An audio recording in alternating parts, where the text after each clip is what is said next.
was your role on the project? So I was mostly acting as the creative director, so that involved a lot of artistic decision making, but I was also involved in doing a lot of the concept art and a lot of the turnarounds to help with the 3D modelers and some of the particle effects as well. So I was project lead and 3D artist. So I was tasked with trying to put all the elements together, make sure that kind of things are being done. I guess my main developmental role was working on environments and animations. What was your role on the project?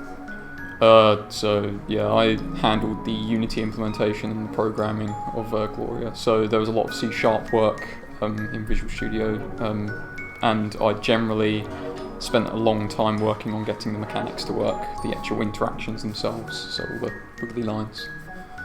Yeah. I was asked to come up with the design and develop on game mechanics that could represent musical interactions that by the end of you had a sense of understanding and connection between you as the player and the NPCs. What was your favourite part of making the program? Well, I've always really loved designing characters and creating or coming up with ideas for the worlds that they could inhabit. So the character design was really fun for me. I just really loved letting my imagination run wild. The initial conversations and design talks were really cool, and working through the mechanics was nice, and there's also a level of satisfaction with getting the mechanics to work, figuring that out. That was quite cool.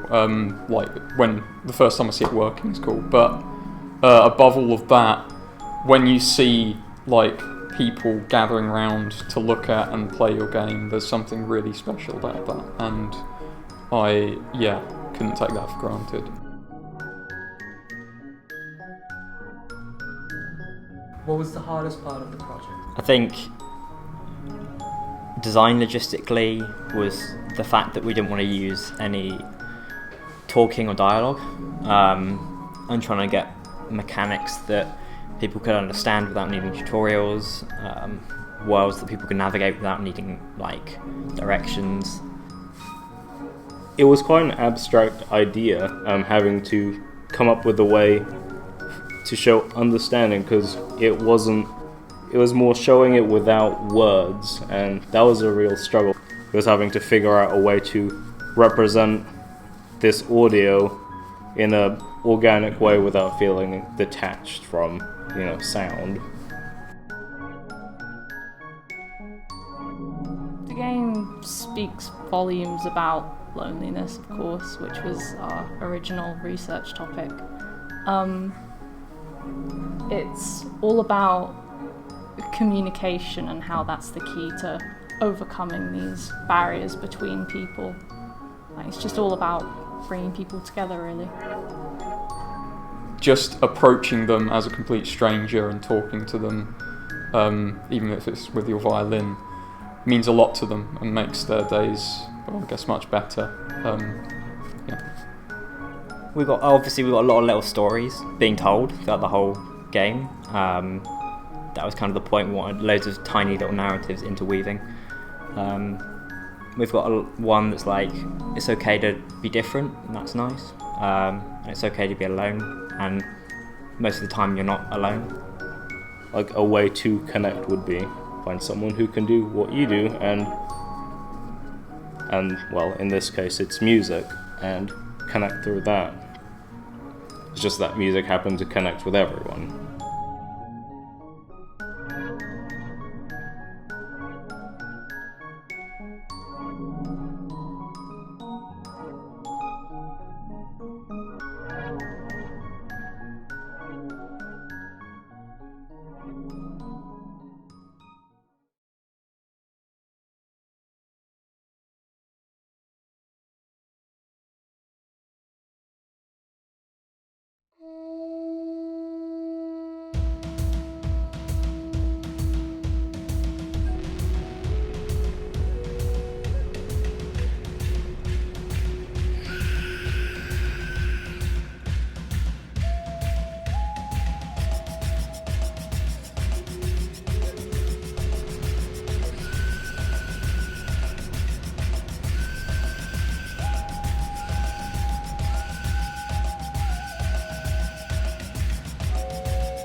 Hi, my name's Fred and I am the lead programmer and sound designer at Fortitude.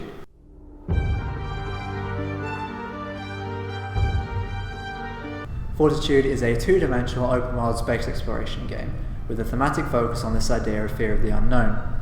It's an experience that grounds itself in reality as much as possible by having mostly realistic and quite unforgiving physics, including gravity, fuel systems and planetary orbits.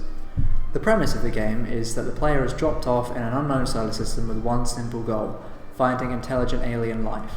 Since the game is set in this completely unexplored part of space, there could quite literally be anything there, just waiting for the player to discover it.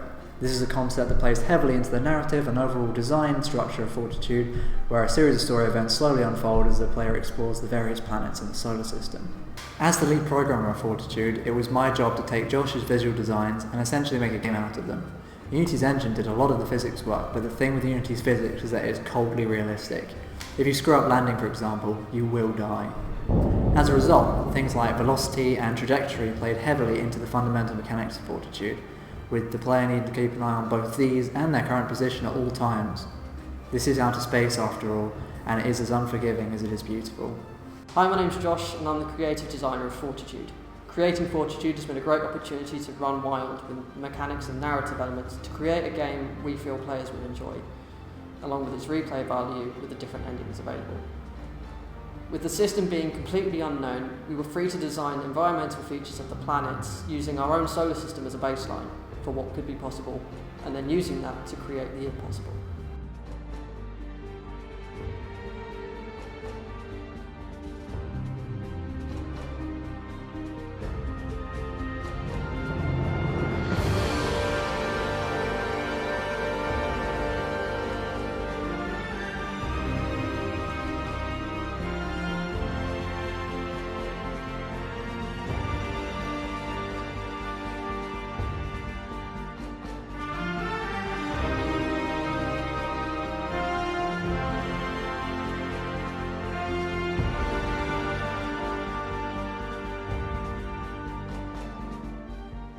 Overall, I do feel that we have made the game that we wanted. Through playtesting, we definitely appear to have gotten our original theme of fear of the unknown across, both in gameplay and story, and that's what we set out to do. Mission accomplished.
Hi, I'm Samantha and I specialise in concept art, 3D modelling and animation as well as texturing. Hey, I'm Jennifer. I'm a creative writer and games designer.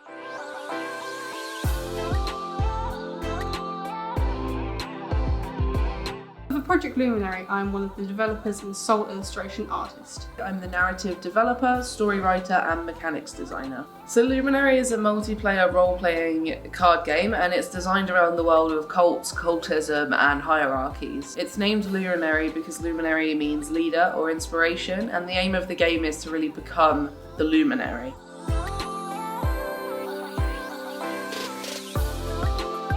The idea initially came about from both mine and Samantha's research into cults and conspiracy theories. Early on in the first semester we found that common interest in almost the taboo culture of cultism, conspiracies and underground communities. So the idea kind of grew from that. We looked into a lot of different conspiracies, a lot of different cults, and we found that there was a real sense of hierarchy and almost a sense of leveling up within cults that we wanted to then take into a game and turn into a really cool mechanic. So that's what we did.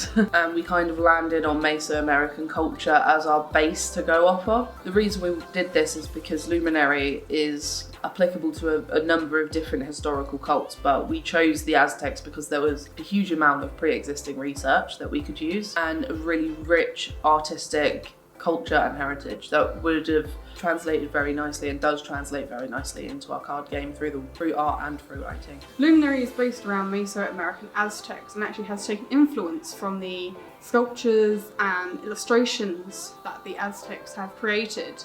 We have actually then applied this to all of our backgrounds, our packaging, as well as our marketing, promotions, and even our website. With a limited amount of resources around what the Aztecs used to illustrate, I had to go off the basis of very few sort of images of court drawings as well as what happened before they got to obviously the court themselves. And their sort of anatomy and art style is very different to what we are sort of promoting. And so obviously I had to break all of the art foundations, all of the rules I was taught when I was in my art classes, my art clubs, and all the tutorials I'd seen online, and I had to sort of reinvent an anatomy that would sort of suit that scene within Aztec illustrations. The main mechanics for the game are deck management and general cooperation with teammates. Luminary is a multiplayer game and it's designed to be used at parties, at gatherings, and to really bring a sense of fun to a group of people. It's designed to be funny, but it does have kind of a darker undertone to it.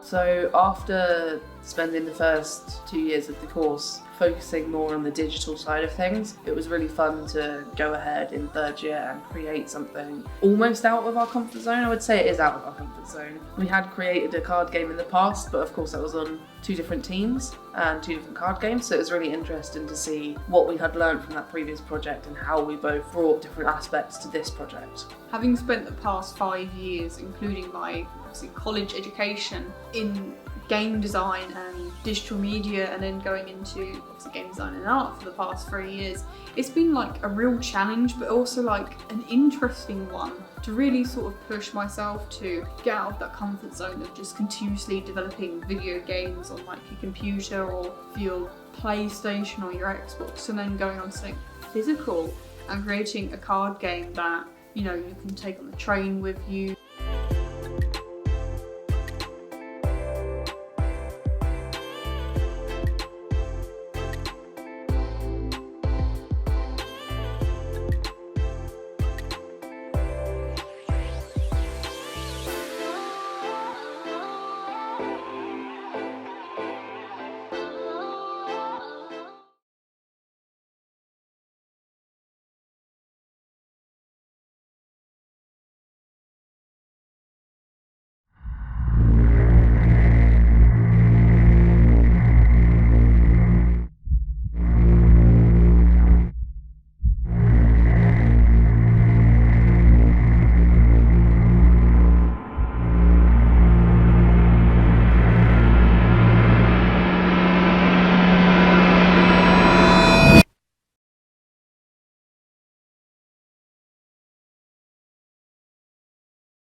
Peggy 12.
Playing Enchanted Kin. Greetings, sorcerers, and welcome to Enchanted Kin. I'm Sarah and I'm a designer developer for Enchanted Kin. As part of the role, I've worked on the build of the final game and how the users interact with the game. Hi, my name's Ruby and I'm the artist on Enchanted Kin. So I was in charge of creating all of the assets for the game, so that involved all the promotional material and all of the card designs. So one of the things that was most important to me during my childhood was the idea of magic. So my mum was massive on fairies and bits and pieces, so that was one thing that we wanted to facilitate within our cards. We wanted to keep that magic alive by sort of abstracting reality and making this fantasy out of it, so that when children play the game, they can sort of look at the card and sort of see the magic in the real world and see how that could be real. So the idea is that the family are looking for their missing dragon. They interact with the Alexa type device by instructing where